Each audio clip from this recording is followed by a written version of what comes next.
Hello friends, welcome back to my channel physics official. Friends, आज की इस video में हम बात करेंगे लेज़र के बारे में। The word of laser is an acronym for light application by stimulated emission of radiation. इसका मतलब है, हिंदी में होता है विकर्ण के उद्दीपन उत्सर्जन द्वारा प्रकाश का प्रवर्तना। It is a source which emitted an intense almost perfectly monochromatic directional and highly concurrent beam of light. Its working depend on the phenomena of stimulated emission first predicted by Einstein in 1916।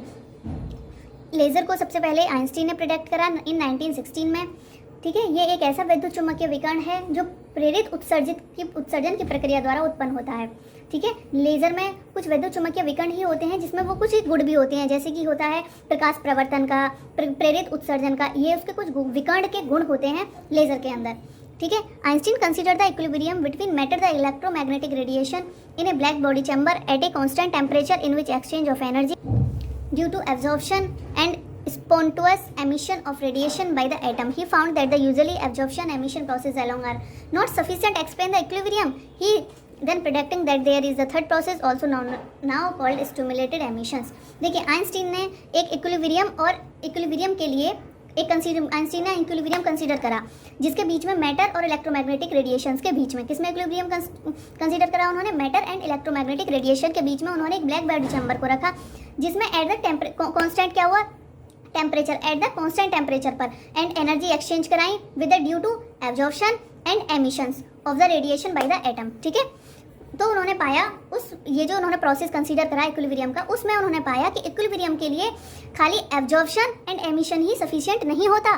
ठीक है, इसीलिए उन्होंने एक third process product करा जिसे हम stimulated emissions कहते हैं। अभी स्टिमुलेटेड एमिशंस को हम हिंदी में क्या कहते हैं? विकर्ण का उद्दीपन। Let us consider this process separately. अब हम इसको एक अलग तरीके से कंसीडर करते हैं।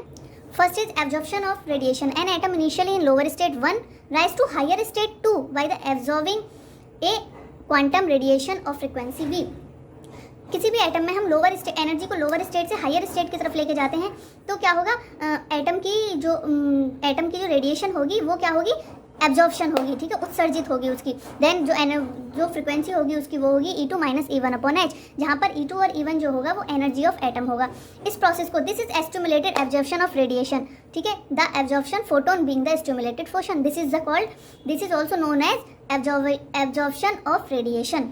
देखिए, अब हम इसका सेकंड पार्ट डिस्कस करते हैं, स्पॉन्टेनियस एमिशन रेडिएशन। ठीक है, spontaneous emission radiation. Let us now consider an atom initially in the higher energy.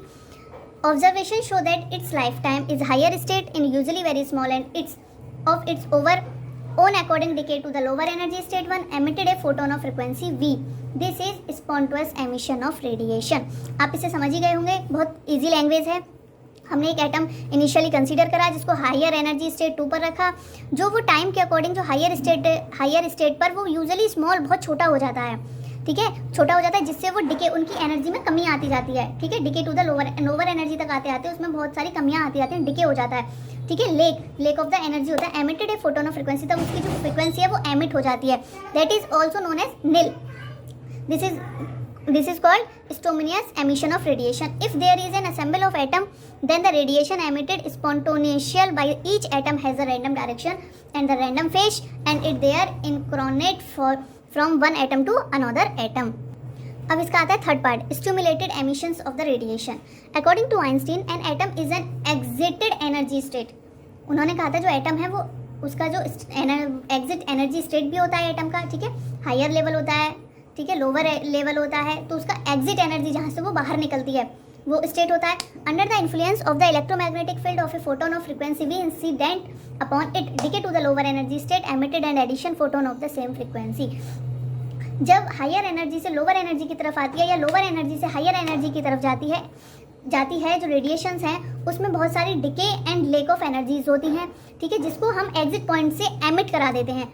ठीक है, ऑन द सेम फ्रीक्वेंसी पर जो उसकी फ्रीक्वेंसी होगी उस फ्रीक्वेंसी में कोई चेंज नहीं आता, सेम फ्रीक्वेंसी पर हम उसको एग्जिट एनर्जी स्टेट पर लाते हैं। 2 photon of the same energy, 1 incident and the another emitted move on. देखिए, जो 2 फोटोन होती है सेम एनर्जी पर, उसका 1 accidentally incident and another emitted, पहली इंसिडेंट होती है तो दूसरी एमिटेड मूव ऑन हो जाती है. This is the stimulated emissions of radiation. The direction of propagation energy phase 1 state of polarization of emit photon is extent exactly the same as that of the incident stimulated photon. As a result of this process, radiation passed through an assembly of atom is amplified. अब हम बात करते हैं laser के types के बारे में. Types of laser देखिए, first is the ruby laser, a 3 level system. Second is 4 level solid state laser. Third is the helium neon laser. Fourth is the carbon dioxide laser. Fifth is semiconductor injection laser. Six is dye laser. ठीक है, अगर आप चाहते हैं कि मैं एक particular हर एक टाइप्स का नोट्स आपको अवेलेबल कराऊं तो प्लीज़ कमेंट सेक्शन में मुझे बताइए और मैं हर एक लेज़र के टाइप्स का आपको नोट्स अवेलेबल कराऊंगी. Next is characteristic properties of laser beam. Laser beam is highly coherent temporally as well as spatially. Second is laser beam is almost perfectly monochrominate. Laser beam is highly directional. Fourth is laser beam is extremely intense. Laser की कुछ applications भी होती हैं, जैसे कि हम application देखते हैं. Laser in science and research and isotope separation, laser in dude fusion, laser in chemistry, laser in communication, laser in hanging, laser in atmospheric study, laser in biology, laser in medicine, laser in industry, laser in war, laser in space. Laser जो है इन सारे ये सब applications होते हैं laser की, जहाँ पर हम लेज़र को अप्रॉक्स तरीके से यूज़ करते हैं.